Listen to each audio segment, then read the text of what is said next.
Okay, I thought you might like to see this.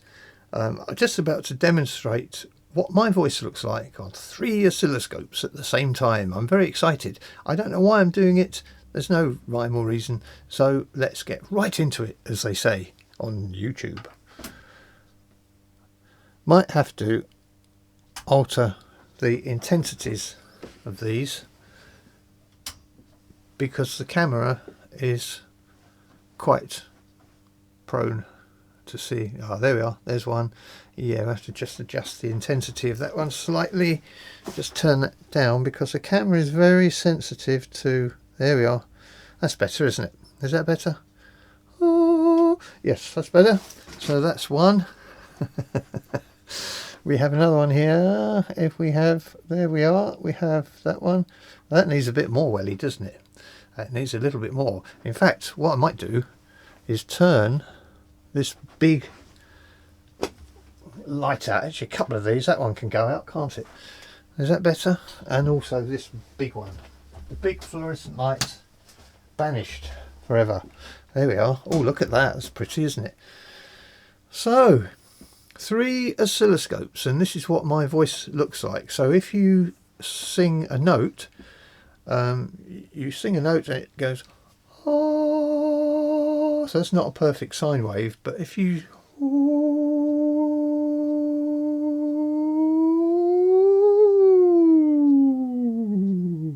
oh, there we are, that's exciting, is it? My 3 oscilloscopes. I've got another one behind me, but it's not a Gould scope. And you can also play music, and I'm going to play this music. I can do because it's my music, so I don't I haven't stolen it from anyone. So let's see what music looks like. That's a bit more I've faded, the reason that's gone off is I've faded my voice out on the mixer. So there we are, there's my voice back again, and we're going to have some music now. See how much more complicated the music is on the screen.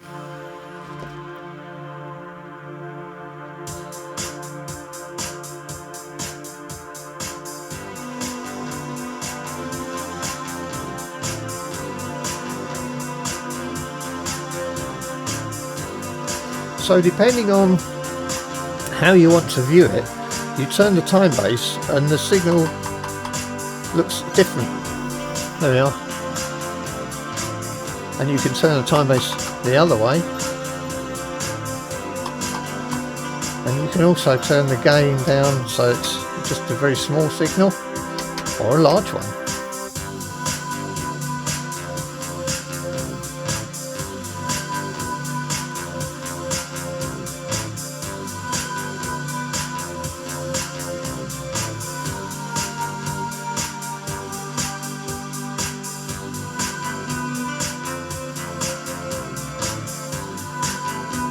I don't really know what compelled me to do this. I just had to do it. I just had to put them all on this bench, hoping the bench wouldn't collapse. So my next video, in case you are interested, is all these transistor radios that you see before you, and there are more down here, 3 more down there. I'm going to wire them all up to a power supply. I'm not going to put batteries in them all because I'll be bankrupt. But they're going to all be wired up to a power supply, and they are all going to be tuned to Radio Caroline, and I'm going to have them all playing at once. That should be a hoot. Just before I go, I thought I'd make a quick demonstration as to what an oscilloscope does. So let's just turn my voice off for now, and what it does, it just allows you to see what's happening in an electrical circuit. And this is a beam, and it goes right across. It comes back, but when it comes back it's blank, so it's just going that way for all intents and purposes. And there we are, that's what you're seeing on the scope when the time base is slow, and that represents time, obviously, as you can see. And if I turn that up like that, that's still going across there, and it's going very, very, very fast. And so when you talk, if I talk now, I can even stop. No, you can't on this machine. You can't make it stationary, but that's okay. So when I talk, if I put my voice on again, when I talk, this is time, and this is amplitude, the loudness of the signal, the strength of the signal that's going in. So that's when I'm talking, that is, if that was a meter, the meter needle would be going across, but it's not. So by speeding this up, you can see the actual level of my voice going up and down. So there we are. And if I go, ah, that's my voice going up and down. And you can turn it up, and I go, ah, but you can't see it. So you turn it to the time that's most comfortable to view. There we are. So that one, that's the adjustment that I'm adjusting now. There's no input going into there, but I'm just adjusting that.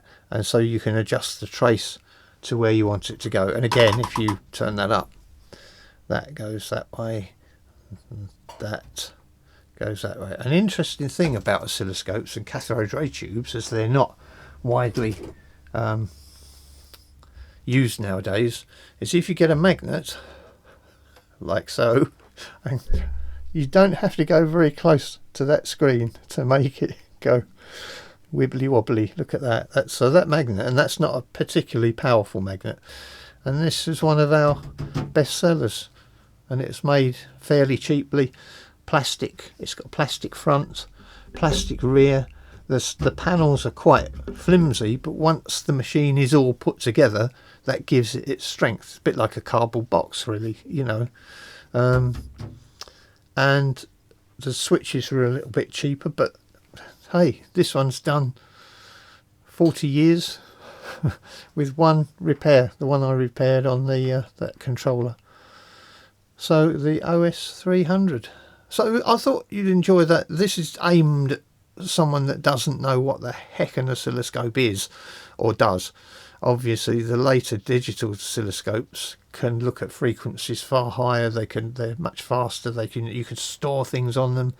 You can use them in conjunction with computers. They've probably got Bluetooth and stuff on them, but these are the old stalwarts, really. I like this old stuff. So this is the M20 mic amplifier and supplier of phantom power should you need it. The reason the pen is there is two things. It gives an idea of the size, and also helps me to keep the thing in shot on the camera, because I'm not very good at it otherwise. Maybe someone else on YouTube will give me a few pointers on the best way to do that. Anyway, as you can see, it has a power button, and it has an LED which will flash in accordance with how much power there is. So it's up to 4 flashes for full power and 1 flash for low power. So when you turn it on, there we are, 4 flashes, and that does that for about 30 seconds. The other one is phantom power, and the phantom power is actually on. I've switched it off, and there we are, that's discharging through the thing. And the gain, which is an attenuator to match it to the camera that you're using. And on the back we have, they supply with it a cable with a jack at each end, and they also supply the little charging lead as well, which wasn't here, and I've seemed to have lost it. So 5-volt charging lead. It's a nicely made little unit, and as you've heard, it works very well. I'm using this one at the moment, the one I made, but I think they work the same. This one is better in that you can charge it, and you're supposed to get about 10 hours with phantom power on. And now I've not tried this, but if it doesn't last that long, it's not a disaster, because you can use it with an external power bank should you be on location or something like that and you need it not to fail. And so I think all in all, from what I've tried so far, it's a nice little unit. It beats mine in size. It's about half the size. And the price, it wasn't dear, and they're quite widely available as well on the auction sites. So what can I say? Should we give it another try? Let's give it another try. So this is without the windshield. We got a bit of, there we are. Look at that, nice bit of wind coming into the microphone. So this is just this microphone without the windshield. Okay, let's try the blimp now and plug the blimp in. So now I'm using the blimp.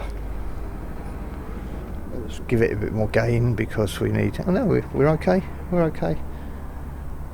And I'm just waiting for a gust of wind just to make sure I've got the headphones on only, so that I can just monitor it myself and see what's happening.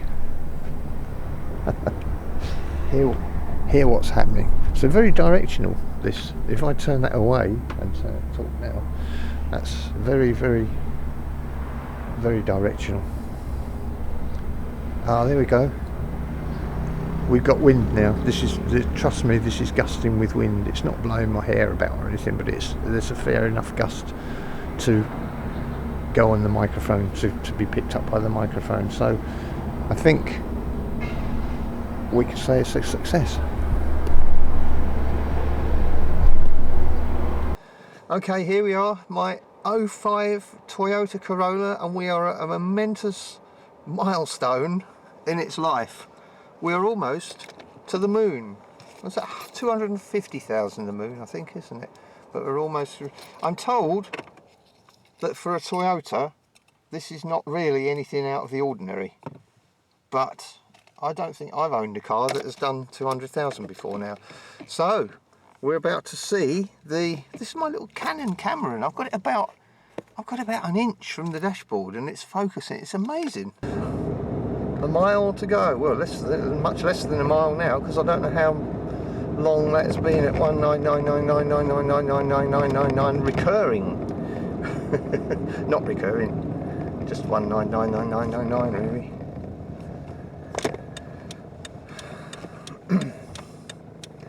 Just waiting to pull out of the busy T-junction that we have where we are.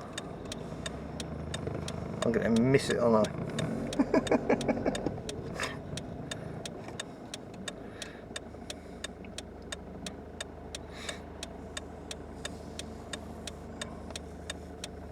I really am amazed at how this little camera has, because I tend to use my larger camera most of the time now, so I'll just put this into use, and here we go.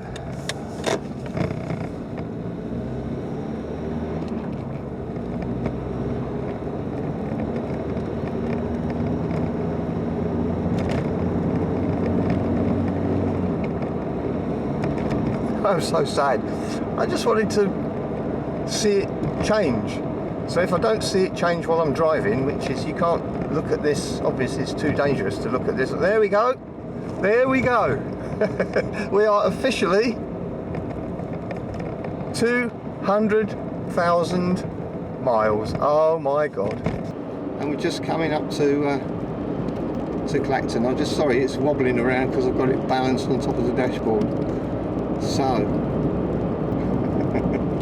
the momentous mileage has been achieved.